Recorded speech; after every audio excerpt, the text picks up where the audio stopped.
Bien, para mí siempre es un privilegio compartir la palabra de Dios, que el Señor les bendiga.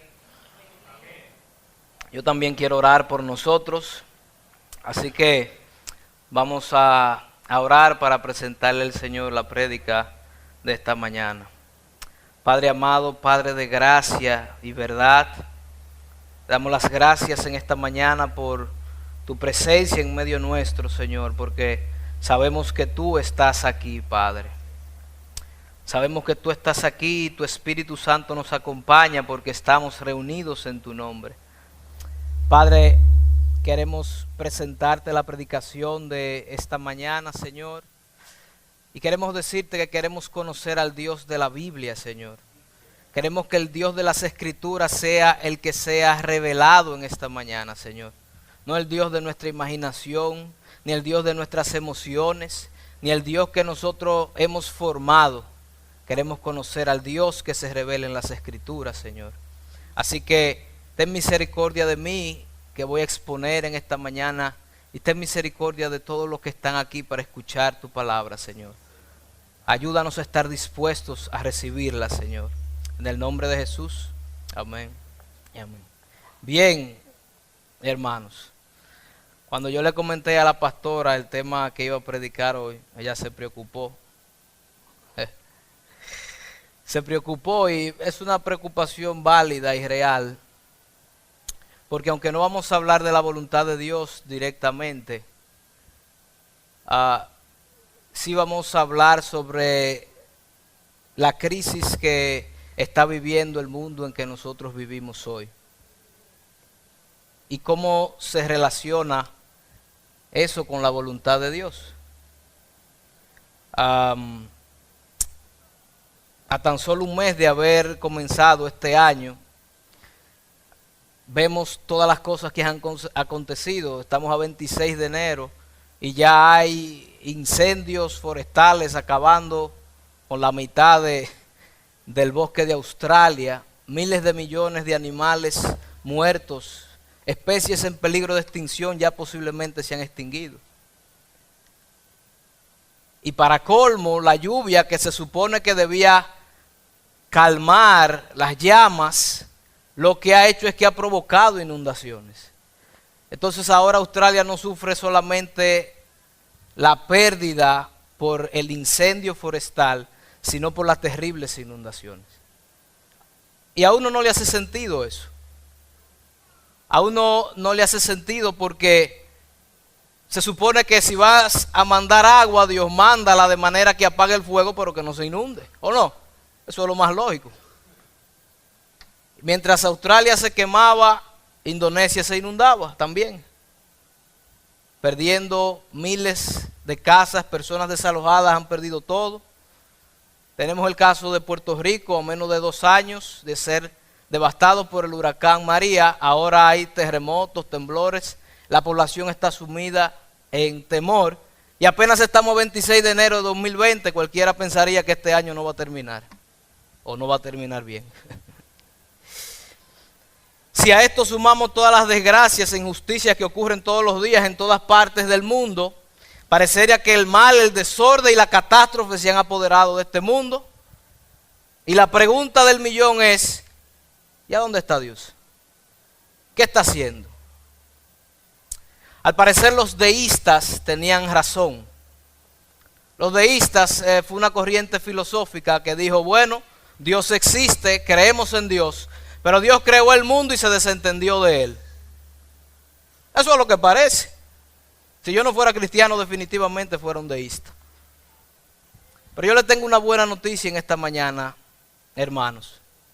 A pesar del caos que usted está viendo, Dios gobierna soberanamente sobre este universo. Aunque hayan incendios, terremotos, temblores y se esté desbaratando este mundo, Dios está en control. Y lo sabemos porque su palabra nos lo enseña. Así que los deístas no tienen razón. Y vamos a demostrarlo porque la palabra de Dios nos dice que Él, desde que creó el mundo, no se ha separado de lo que acontece en este mundo ni por una milésima de segundo.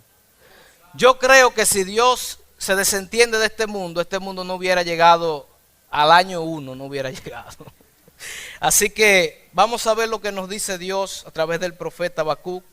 Yo titulé esta prédica La vida del justo en un mundo en crisis. Y lo que vamos a ver es cuál debe ser nuestra actitud como creyentes, como justos, en un mundo en el que aparentemente reina el caos y el desorden, y en la que todo lo que ocurre nos afecta. Porque ¿a dónde que vivimos? Vivimos aquí, en un mundo caído. Amén. Así que vamos a Habacuc. Yo sé que mucha gente ni sabe que existía un libro en la Biblia que se llamaba así. Pero sí hay uno, hermano, es un profeta menor del cual sabemos muy poco, pero sí sabemos que tuvo una visión en la que él se veía hablando con Dios, dialogando con Dios. Y es una conversación en la que Dios da respuestas directas a lo que está aconteciendo, a la crisis y a todo el desorden que hay. Y es sorprendente ver a Dios respondiendo cuando se le cuestiona su soberanía. Cuando usted cuestiona la soberanía de Dios como Job, Dios casi no responde de manera directa, Él le responde con preguntas. Y tú dices, ven acá, pero yo te estoy preguntando y tú me estás preguntando a mí. Con Isaías lo mismo, pero a Habacuc Dios le responde de una manera clara, contundente y sorprendente. Así que vamos a ver lo que está pasando aquí, Habacuc capítulo 1. Vamos a ir leyendo, tiene 3 capítulos nada más. Vamos a ver el libro completo, pero no se preocupe. Vamos a seguir el flujo de pensamiento y vamos a ir aplicando en cada punto. ¿Está bien? No lo dividí por título, por tema, porque sería Habacuc pregunta, Dios responde. Habacuc pregunta, Dios responde. Y no vamos a estar en eso. ¿Ok? Entonces Habacuc capítulo 1, versículos 1 al 4 leemos. La profecía que vio el profeta Habacuc. ¿Hasta cuándo, oh Jehová, clamaré y no oirás? Y daré voces a ti a causa de la violencia y no salvarás. ¿Por qué me haces ver iniquidad y haces que vea molestia? Destrucción y violencia están delante de mí y pleito y contienda se levantan.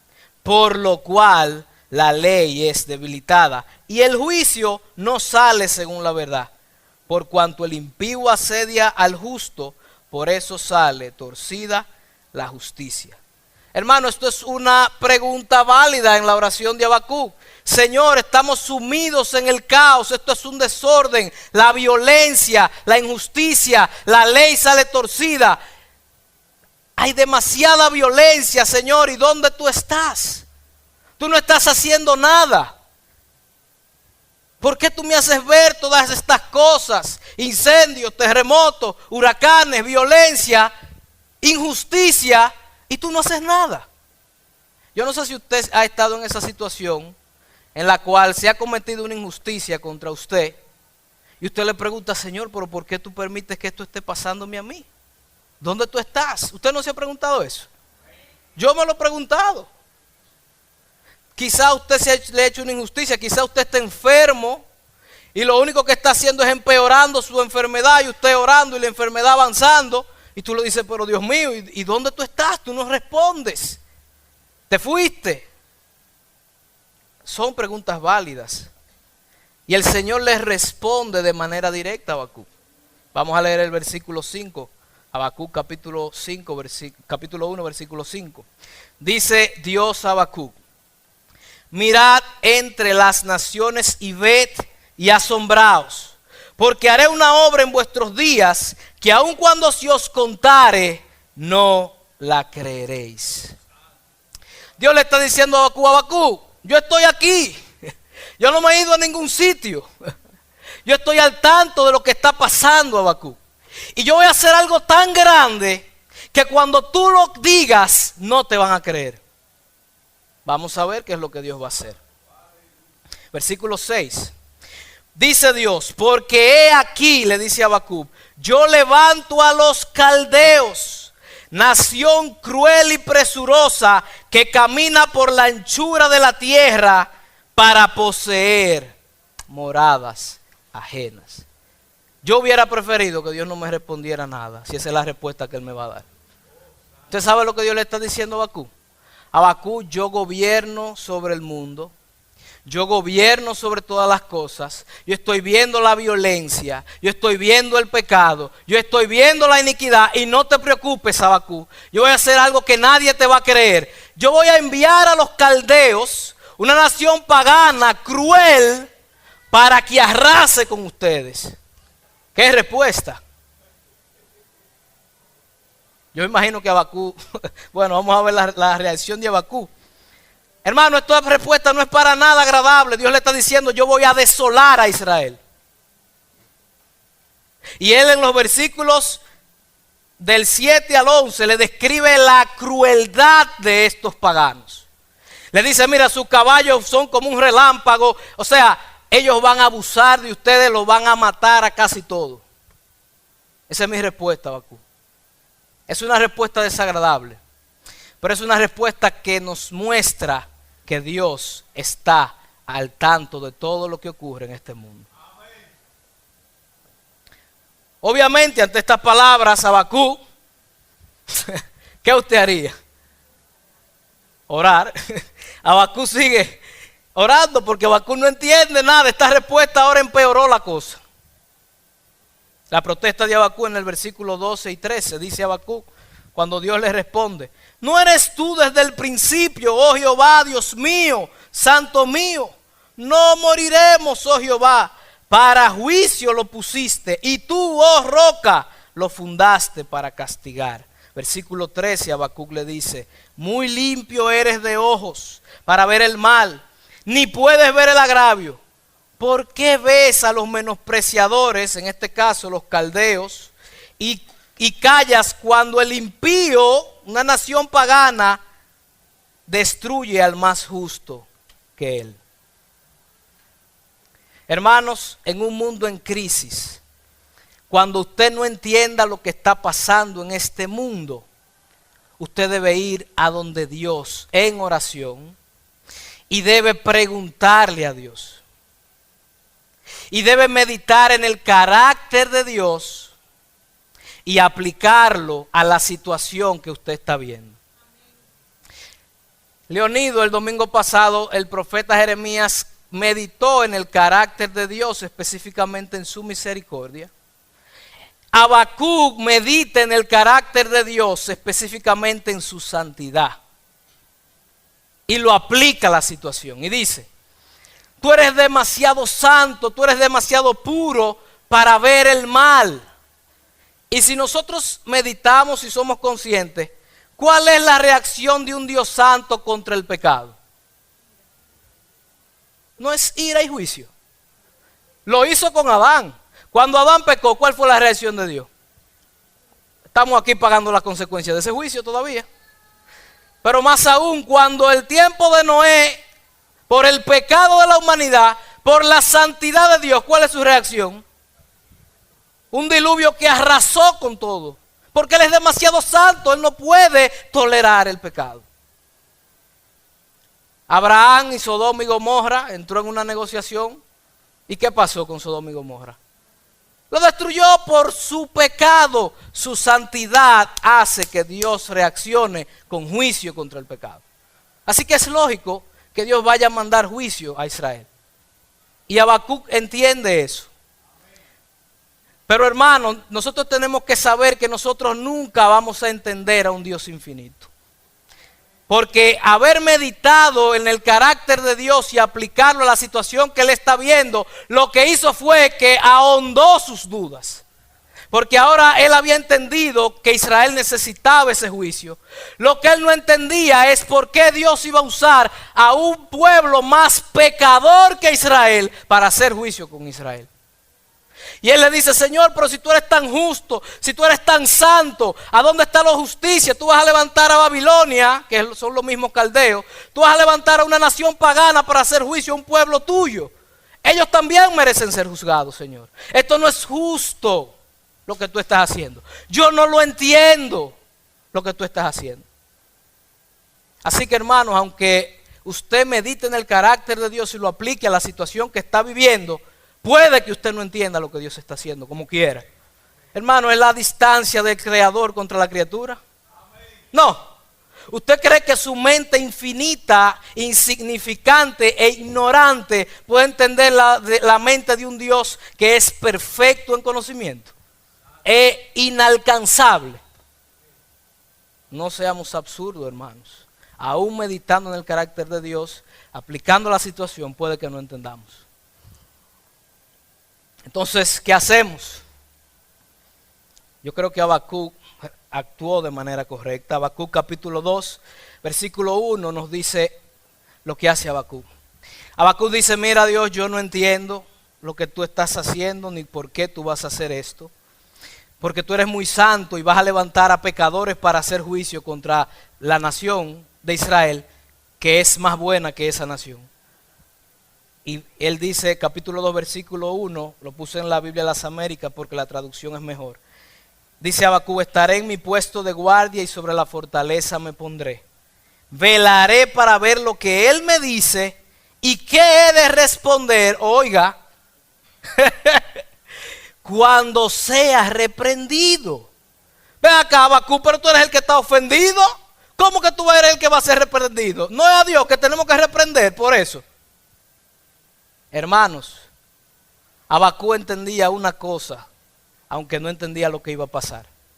Él entendía que aunque él viera ese juicio injusto, Dios es justo como quiera. Aunque tú no entiendas lo que Dios está haciendo, Dios es justo en todos sus juicios y todos sus caminos son perfectos. Y Habacuc entonces va y ora a Dios y le dice, mira, yo voy a esperar la respuesta que tú me vas a dar. ¿Y qué yo te voy a decir cuando tú me reprendas? Porque yo merezco ser reprendido por dudar de tu justicia y no ver tu santidad. Nosotros no oramos así cuando no entendemos algo que está pasando. Cuando nosotros queremos que se está haciendo injusticia, nosotros vamos delante de Dios a reclamarle por qué Él está permitiendo eso. Y le dictamos a Dios lo que Él tiene que hacer. Y le decimos, mira Señor, tú tienes que estar equivocado porque ya yo he meditado en tu santidad, yo he meditado en tu carácter y viendo lo que está pasando, yo sigo sin entender. Así que déjame ver lo que tú me dices, corrige eso y respóndeme de acuerdo a lo que yo quiero oír o más o menos. No. Dios no tiene que corregirse porque Él es perfecto. Lo que tenemos que corregirnos somos nosotros. Y Dios con una actitud humilde y de espera, Habacuc, le dice, Señor, yo no entiendo. Yo voy a esperar tu respuesta pacientemente, que tampoco lo hacemos. Y voy a ver qué te voy a decir cuando tú me reprendas. Porque tú eres justo, tú eres santo y tú eres bueno. Yo no soy justo, ni soy santo, ni soy bueno. ¿Entienden ese punto, hermano? No ore exigiéndole nada a Dios como si Dios se lo debiera. Porque no es así. Y Jehová, cuando ve esta actitud tan humilde, responde de manera directa, sí, se lo dice. Pero una respuesta que tampoco nos va a gustar. Versículos 2 y 3 del capítulo 2. Y Jehová me respondió y dijo, escribe la visión y declárala en tablas para que corra el que leyere en ella. Aunque la visión tardara aún por un tiempo, mas se apresura hacia el fin y no mentirá. Aunque tardare, espéralo, porque sin duda vendrá, no tardará. Yo le decía a Habacuc, mira Habacuc, no hay nada que tú puedas hacer. No, si tú quieres ni sigas orando por eso. Escribe porque la destrucción va para Israel. ¿Usted no ha visto a Dios? ¿Usted no cree que Dios puede hacer eso? Pues fíjese que sí. Dios no negocia con Habacuc. Y esto nos enseña, hermanos, que Dios responde nuestras oraciones porque Él está respondiendo la oración de Habacuc. Pero Él la está respondiendo de acuerdo a su voluntad y no a la de Habacuc. Lo que pasa es que nosotros queremos imponerle nuestra voluntad a Dios. Como si Dios tuviera que sujetar a mi voluntad. Pero ¿y por qué Dios tiene que sujetarse a tu voluntad? Él es el creador, tú eres la criatura. Tú eres el que te tiene que sujetar a la voluntad de Dios. Ah, no, pero nosotros queremos imponerle nuestra voluntad. Que Dios haga nuestra voluntad. Pero oramos, hágase tu voluntad. No. Y Dios le dice, escribe la visión, escríbela grande y escríbele clara, porque Israel será destruida por los caldeos, punto final. Amén. Ahora, en medio de esta crisis, de esta situación tan, bueno, es peor que la que estamos viviendo ahora. Yo veo un rayo de esperanza aquí. No sé si usted se dio cuenta. El versículo 2 dice, escribe la visión y declárala en tablas. ¿Para qué? ¿Para qué era que tenía que escribirla? De manera que aquellos que creyeran en la palabra del Señor por medio del profeta Habacuc, el que creyera en esas palabras, se salvaría del juicio. Si creían. El problema es que Dios le dijo a Habacuc, no te van a creer, pero los que crean se van a salvar. Yo estoy viendo misericordia en medio de un juicio. ¿Usted no la ve? Y por eso es que ahora Dios hace un contraste entre el orgulloso y el justo. El orgulloso que no va a creer y va a perecer en la destrucción, y el justo que por su fe vivirá. Versículo 4 dice, he aquí, le dice Dios, aquel cuya alma no es recta se enorgullece, mas el justo por su fe vivirá. En medio de un mundo en crisis, de injusticias, de violencia, el justo debe vivir por fe. El orgullo, hermanos, es el mayor impedimento para la fe. El mayor. Fíjese que cuando probablemente leyeron esas palabras que Habacuc escribió, el orgulloso dijo, pero nosotros tenemos un ejército aquí. Nosotros tenemos murallas aquí. Nosotros somos el reino de Israel. ¿Quién puede contra nosotros? El orgulloso rechaza las palabras de Dios. Menosprecia las palabras del Dios que gobierna el universo. Y perecieron en el juicio. Pero todo aquel que vio las palabras de Dios y las creyó, escapó del juicio. Hermano, y esto es una analogía de la mayor obra que Dios iba a traer.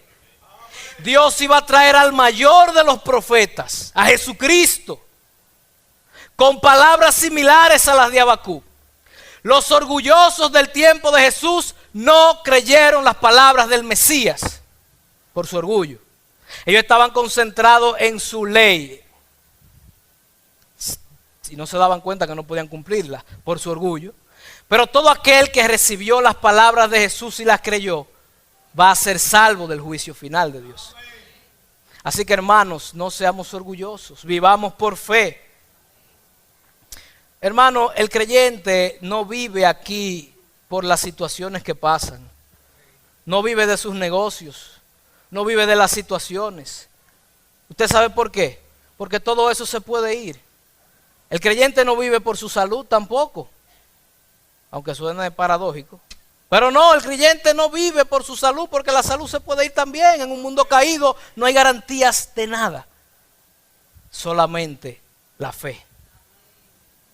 Porque la fe trasciende todo lo que es de este mundo. Así que, hermanos, confiemos.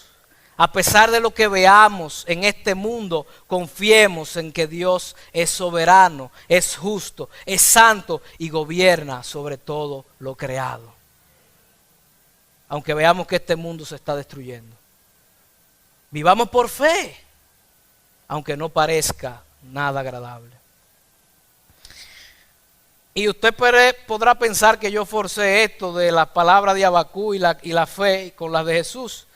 Pero el apóstol Pablo también la forzó entonces, porque esa fue la interpretación que le dio en Romanos 1:17. Dice, porque en el Evangelio la justicia de Dios se revela por fe y para fe, como está escrito, mas el justo por la fe vivirá. Esa fue la interpretación de Pablo a Habacuc. Y en Gálatas 3:11 dice, y que por la ley ninguno se justifica para con Dios. Es evidente, porque el justo por su fe vivirá. ¿Usted sabe cuál es el problema? Que nosotros somos tan orgullosos que nosotros ponemos nuestra fe en las cosas materiales, Ponemos nuestra fe en la casa, en la salud.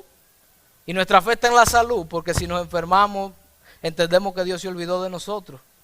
No, hermano, viva por fe aún en la enfermedad.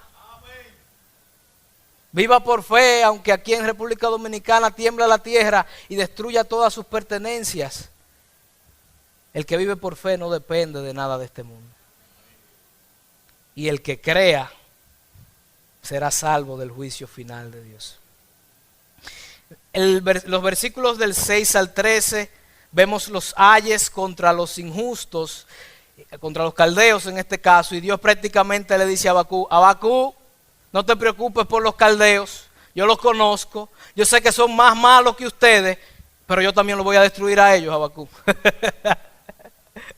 Yo lo voy a usar ahora para destruirlo a ustedes, yo no me reiría, pero a ellos también les llegará el tiempo, y yo también los voy a destruir. ¿Y por qué?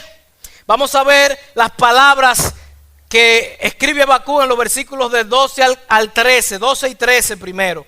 Dice Dios a Habacuc, ay del que edifica la ciudad con sangre, o sea, ay de los babilonios, ay de los caldeos, y del que funda una ciudad con iniquidad. Versículo 13, ¿no es esto de Jehová de los ejércitos? ¿Qué es lo que no es de Jehová de los ejércitos? Todos los pueblos, toda la tierra son de Jehová de los ejércitos. Los pueblos pues, los imperios, las naciones poderosas, trabajarán para el fuego y las naciones se fatigarán en vano. Dios le está diciendo a Habacuc, déjalos que conquisten, déjalos que hagan sus imperios, déjalos que sometan la tierra, déjalos que abusen de los demás, porque lo están haciendo en vano. Ninguno de esos reinos va a permanecer, Habacuc. La tierra es mía. Y en el versículo 14 Dios le dice, porque la tierra será llena del conocimiento de la gloria de Jehová, como las aguas cubren la mar. El único reino que desde que se instituyó hace más de 2000 años no ha podido ser reducido ni diezmado es el reino de Dios que inauguró Jesucristo hace más de 2000 años. Todos los demás imperios romanos, bizantinos, estuvimos en la historia de la iglesia y veíamos que todos esos imperios desaparecían. Y mientras esos imperios desaparecían, el reino de Dios se expandía. Se expandía, se expandía. Todos estos reinos, déjalos Habacuc, déjalos que conquiste, lo están haciendo en vano, porque toda la tierra será llena del conocimiento de la gloria de Jehová, como las aguas cubren la mar, y hoy nosotros somos resultados de esa palabra. Todos los imperios han caído.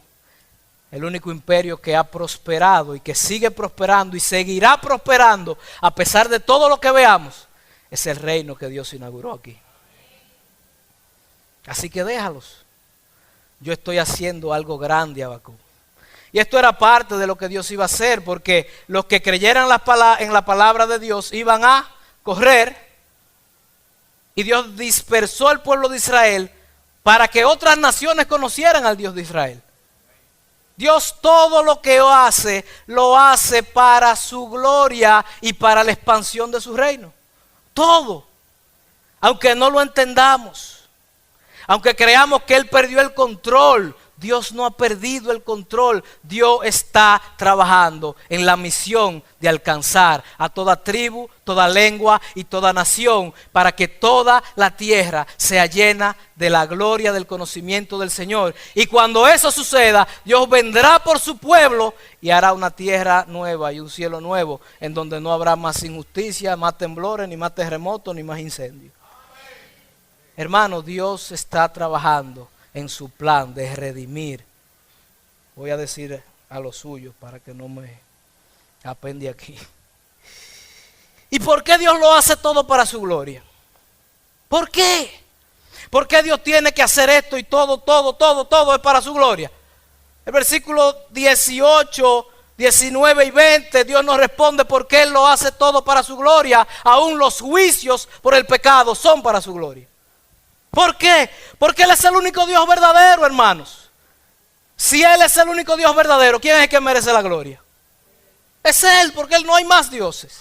Eso es lo que Él dice del versículo 18 al 20. ¿De qué sirve la escultura que esculpió el que la hizo? la estatua de fundición que enseña mentira, para que haciendo imágenes mudas confíe el hacedor en su obra. ¿De qué le sirve la escultura que esculpió el que la hizo? No le sirve de nada. Ay del que dice al palo, despiértate, y a la piedra muda, levántate. ¿Podrá enseñar? Aquí está cubierto de oro y plata, los ídolos se ven muy bonitos, muy llamativos, pero ¿qué pasa? Están muertos, no hay espíritu dentro de ellos, solamente hay un Dios vivo y verdadero, no hay más. Por eso Él es el que merece toda la gloria y lo hace todo para su gloria. Comparado con estos ídolos de piedra y de palo, que se ven muy bonitos, versículo 20, mas Jehová está en su santo templo, calle delante de Él toda la tierra. Yo creo que le estoy predicando a muertos, que no me están entendiendo. Hermano, si usted ha puesto su fe en los ídolos que usted ha creado, yo le exhorto por la palabra de Dios hoy, abandone todos esos ídolos. No hay vida en ellos. Si su ídolo es el dinero, quite el dinero de su lugar. El dinero no habla, no tiene espíritu. Si su ídolo es su trabajo, quítelo de ese lugar. Su trabajo no tiene vida. De hecho, su trabajo depende de que usted lo haga, su trabajo. Dios no depende de nada ni de nadie. Él es el único Dios verdadero. Jehová está en su santo templo y cuando Él habla no hay ídolo, no hay nada que pueda resistirse a su voluntad. No hay nación que pueda hacer lo contrario a lo que Él diga, porque Él gobierna desde su santo templo. Calle, calle, escuche, porque Él está obrando para su gloria. Abandone esos ídolos. Acuérdese, el justo por su fe vivirá. No por su fe en los ídolos que usted se ha inventado. Porque los ídolos que usted se ha inventado no le van a responder.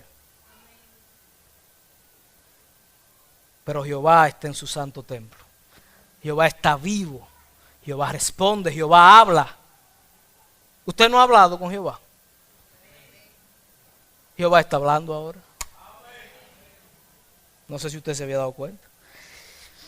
Bien, es una respuesta bastante larga, pero básicamente Dios le dice a Habacuc, mira Habacuc, en medio de un mundo en crisis, el justo debe vivir por fe. Yo voy a desolar Israel, yo voy a arrasar con Israel. Va a haber muerte, posiblemente tus vecinos se mueran, posiblemente tus amigos se mueran. Podrían haber violaciones también. Va a haber de todo lo malo que tú te puedas imaginar. Pero no te preocupes, yo tengo el control aún de todo eso. Y lo estoy haciendo para que la gloria, mi gloria, sea conocida en las naciones. Así que tranquilo, que yo gobierno el mundo. Habacuc 3, la respuesta de Habacuc, versículos 1 y 2, capítulo 3, versículos 1 y 2. Oración del profeta Habacuc sobre Sigionot. Oiga esta oración, porque esta oración nosotros deberíamos imitarla. Oh Jehová, he oído tu palabra y temí. Voy a dejarlo ahí. Hermanos, si usted oye la palabra de Dios y no teme, usted está muerto. Cuando usted oye la palabra de Dios, usted hace bien si teme. Porque Él es un Dios vivo. Él es un Dios vivo. Esa es la reacción que debemos tener ante la palabra de Dios. Temor y reverencia, un temor que nos conduzca al arrepentimiento. Y Habacuc está viendo todo esto que Dios va a hacer, cómo Dios va a desolar Israel, pero cómo la tierra será llena de la gloria del Señor. Y Habacuc le dice, tengo miedo Dios. Yo también tengo miedo en este mundo. Y temo ante las palabras de Dios. Esa es una reacción correcta porque Dios gobierna el mundo. Pero nuestra reacción muchas veces con la palabra de Dios es, Dios no hace nada. Hermano, Dios está obrando todos los días. cada minuto, cada segundo de tu vida, Dios está obrando. No menospreciemos sus palabras. Temamos ante sus palabras. Oh Jehová, dice el profeta, aviva tu obra en medio de los tiempos. En medio de los tiempos, hazla conocer. Hermano, eso es una oración que nosotros debemos tener. En medio de la crisis, en medio de la angustia, en medio de la tribulación, en medio de la enfermedad, en medio de la dolencia, aviva tu obra en medio de los tiempos. Aviva la obra tuya, Señor, no la mía. Pero nosotros regularmente pedimos a Dios que avive mi obra y lo que yo quiero. El profeta se ha dado cuenta que todo aquel que vive por fe pone sus propósitos, sus planes y su voluntad en segundo plano. Y los planes y propósitos de Dios son más grandes, mejores y más excelentes que los míos. Así que el profeta puede decir con toda seguridad, olvídate de mí, si tú tienes que arrasar Israel, arrásalo. Y aunque yo tengo miedo, lo importante es que en medio de estos tiempos avives tu obra, en medio de estos tiempos y en medio de esta crisis, haz conocer tu obra en las naciones. ¿Usted quiere ver el pueblo de Dios unido?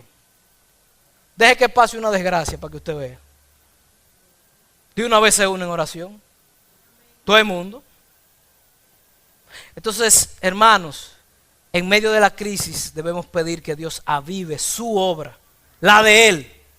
Aunque eso signifique incluso perder nuestras vidas y nuestros trabajos y nuestras casas. Aviva tu obra, porque tu obra es más grande que la mía. ¿Qué voy yo a hacer aquí? Yo no tengo nada aquí. Tu obra es mayor, más excelente y más importante. Los planes de Dios son más importantes que los planes suyos. Pero nosotros queremos imponerle nuestro plan y nuestro propósito y nuestra voluntad a Dios. Con un conocimiento finito y limitado. Hermano, Dios ya vio el fin. Dios vio el principio y vio el fin. ¿Quién puede gobernar mejor, usted o Él? ¿Qué obra es más importante, la suya o la de Él? La de Dios. No importa lo que tenga que pasar. Por eso el profeta dice, aviva tu obra, Dios, porque la de Dios es más importante. Pero no podemos olvidar esto. En medio de la ira, acuérdate, Señor, acuérdate de la misericordia. Esto es una petición muy coherente, porque Dios es sublime en su ira haciendo misericordia. Él es tremendo en eso. Y el profeta Habacuc lo sabe, le dice, Señor, en medio de la ira, acuérdate de tener misericordia. Y el profeta comienza a recordar momentos de la ira y del juicio de Dios en lo que él tuvo misericordia para su pueblo. Y comienza a recordar. Y en el versículo 3 dice, Dios vendrá de Temán y el santo desde el monte de Parán. Su gloria cubrió los cielos y la tierra se llenó de su alabanza. Él está haciendo referencia a la experiencia de Israel en el Éxodo. ¿Cuántas veces en medio de la ira Dios tuvo misericordia de ese pueblo? Y Habacuc recuerda. En el versículo 7 dice, he visto las tiendas de Cusán en aflicción, las tiendas de la tierra de Madián temblaron. En medio del juicio de Dios, cuando envió a los madianitas a destruir Israel, tuvo misericordia, ¿o no? Levantó a Gedeón y libró a su pueblo. En medio de la ira, ten misericordia. Acuérdate de misericordia. A la luz, el sol y la luna, versículo 11. El sol y la luna se pararon en su lugar. A la luz de tus saetas anduvieron y al resplandor de tu fulgente lanza. ¿Usted se acuerda cuando Dios detuvo el sol? En una guerra. ¿Usted cree que Dios puede detener el sol? Si Él lo creó, Él le puede mandar que se pare. Pues hermano, en medio de la ira, Dios tuvo misericordia y detuvo el sol para que Israel pudiera tener la victoria. Tuvo misericordia.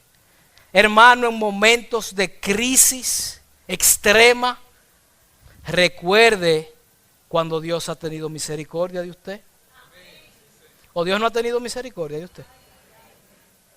En momentos cuando Dios debió darle un ramplinazo en buen dominicano, no le pasó nada. Acuérdese cuando Dios hizo misericordia con usted, en momentos de la crisis y del juicio de Dios. Pero debemos recordar aún más un momento de la historia en donde Dios estaba descargando toda su ira santa y justa y al mismo tiempo demostrando la mayor misericordia. ¿Usted se acuerda de ese momento en la cruz del Calvario? Toda la ira de Dios estaba siendo descargada en su Hijo. Todos los infiernos fueron desatados sobre Jesús. En la cruz del Calvario, Dios hizo juicio y desató toda su ira, peor que en el tiempo de los caldeos. Y fue sobre su Hijo que lo hizo. Pero en ese mismo momento, Dios estaba mostrando misericordia para todos los pecadores. Momento de crisis, de juicio, de terremotos, de incendios. Recuerde que Dios tuvo misericordia al enviar a su Hijo. En medio de la ira, ten misericordia. Porque si usted pierde de vista eso, se va a sumir en depresión, en dolor, en tristeza, y el gozo de su salvación, usted no tendrá gozo en su salvación. La manera de usted reaccionar es recordando que en medio de la ira, Dios ya hizo misericordia. Hermano, Dios no tiene que hacer más nada por usted y por mí. Ya Él lo hizo todo. No tiene que sanarme si Él no quiere. No tiene que darme prosperidad si Él no quiere. No tiene que irme bien en todo si Él no quiere. El problema es que nosotros no vivimos por fe, ¿usted se da cuenta? Dios nos lo da todo en su Hijo y nosotros menospreciamos eso. Nosotros ni nos acordamos de eso. Hasta se me rompe un zapato. ¿Qué cosa es? Y ya estamos frustrados por cualquier cosa. Hermano, Dios ya hizo misericordia contigo. Dios no nos debe nada. Cuando el profeta oyó esto, ya voy a terminar. Versículo 16. Oí, se conmovieron mis entrañas, dice el profeta, a la voz temblaron mis labios, pudrición entró en mis huesos y dentro de mí me estremecí. Hermano, cuando el profeta ha contemplado la grandeza de Dios, ha visto el plan de Dios, la obra que Dios va a hacer y que Dios puede utilizar lo que Él quiera para hacer cumplir sus propósitos, el profeta teme. Porque este es un Dios demasiado grande. Es un Dios temible. La suerte que Él decidió salvar. Si no hubiera decidido eso. Oiga lo que dice el profeta. Si bien estaré quieto en el día de la angustia, cuando suba al pueblo el que lo invadirá con sus tropas. Usted sabe si hubiéramos sido nosotros, hubiéramos seguido llorando y quejándonos. Ay, no, Señor, que no vengan, no haga juicio. Cuando Dios dice no, hermano, es que no. Él es soberano, no tú ni yo. Y cuando Dios dice no, debemos vivir por fe. Y el profeta, como vive por fe, ya al profeta ni le importan sus planes. Lo que le importa es la gloria de Dios. Y el profeta dice, yo voy a esperar tranquilo el día de la angustia. Déjeme decirle algo, yo no soy profeta, pero el día de la angustia vendrá. Espérelo.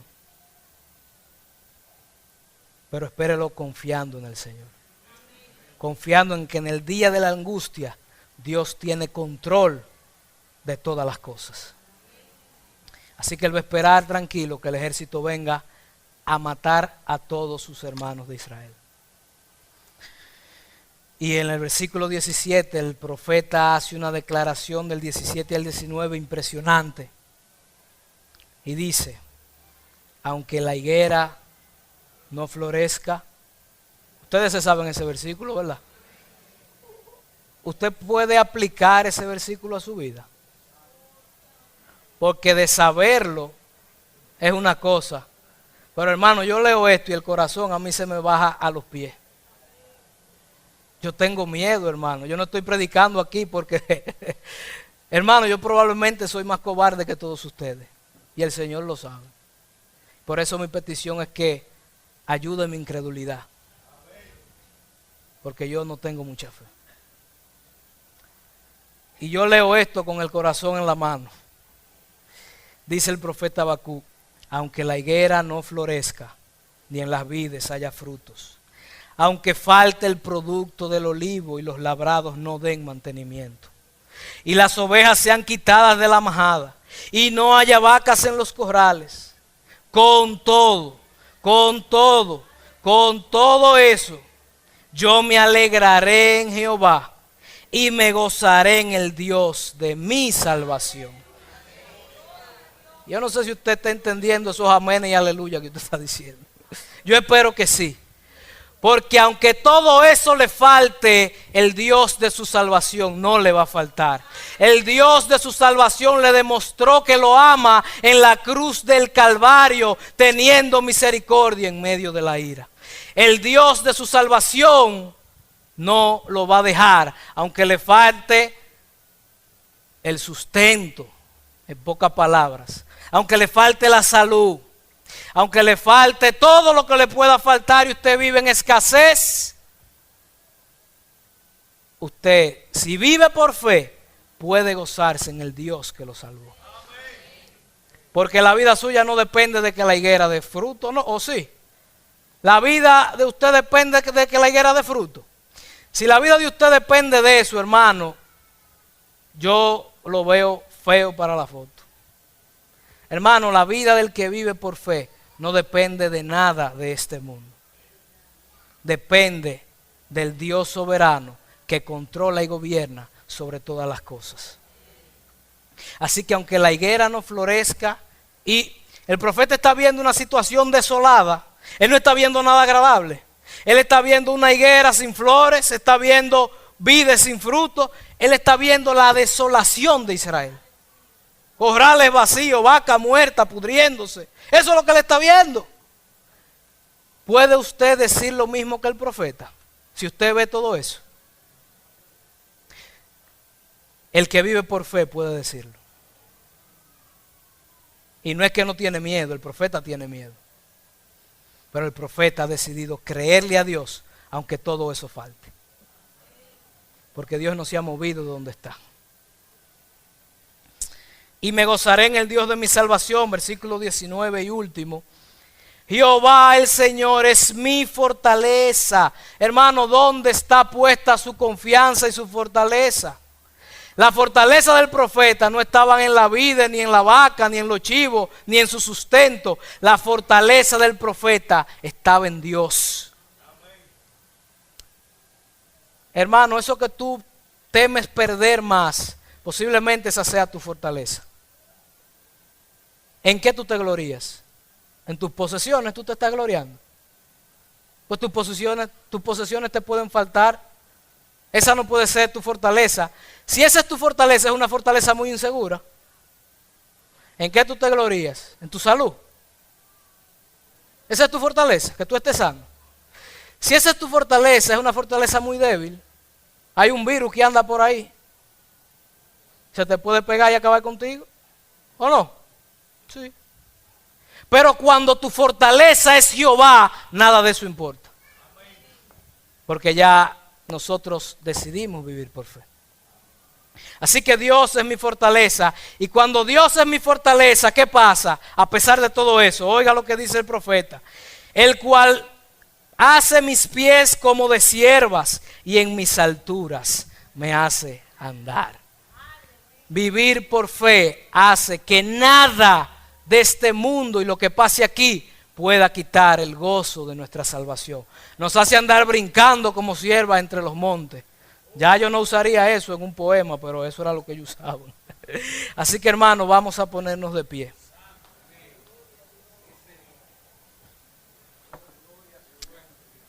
Yo no sé si estas eran las palabras que usted esperaba escuchar de Dios en el día de hoy. Pero este es el Dios que se revela en las Escrituras. Si usted decide creer y temer a este Dios, usted será salvo. En el día del juicio final, usted será salvo. Si usted decide ignorar a este Dios y seguir detrás del Dios de su imaginación, usted será condenado. Así que vamos a orar para que el Señor nos ayude a vivir por fe. Padre amado, te damos las gracias en esta mañana. Te damos las gracias por tu palabra expuesta, Señor. Oh, gracias porque tú eres un Dios soberano, Padre. Gracias porque tú eres un Dios que gobierna sobre tu creación, Señor. Gracias porque tu voluntad se cumple por encima de la mía, Señor. Porque qué fuera de nosotros si nuestra voluntad se cumpliera por encima de la tuya. El mundo hubiera dejado de existir ya. Pero tu voluntad es buena, agradable, es perfecta, aunque no la entendamos. Aunque la higuera no florezca, aunque no hayan vacas en los ganados, en los establos, aunque nos falte el sustento, no dejaremos de gozarnos en el Dios de nuestra salvación, porque nuestra vida no depende de nada que no seas tú, Señor. Ayúdanos a despegarnos de las cosas de este mundo. Porque, Señor, tenemos que confesar que vivimos con miedo, porque vivimos aferrados a las cosas de este mundo, Señor. Perdónanos porque nuestros mayores tesoros están aquí.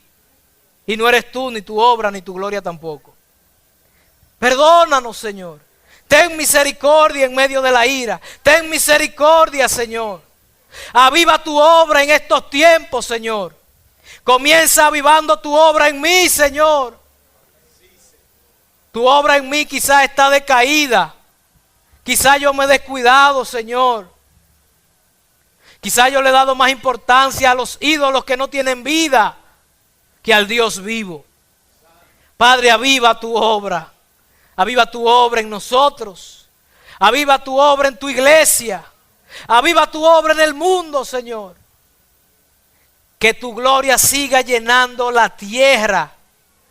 Que tu tierra siga siendo llenada con el conocimiento de la gloria tuya, Señor. Aviva tu obra sin importar lo que tengamos que pasar. Creemos, Señor, pero ayuda a nuestra incredulidad. Ayuda a nuestra incredulidad, Señor. Nosotros queremos vivir por fe. Queremos vivir por fe, Señor. Pero nuestro orgullo y nuestra incredulidad son un impedimento, Señor. Ayúdanos y ten misericordia de nosotros, Señor. Clamamos por misericordia. Te necesitamos, Señor. Te necesitamos en nuestras vidas. Ayúdanos a temer a tu santa palabra también, Padre. Quedamos en tus manos, Señor, en el nombre de Jesús. Amén. Amén.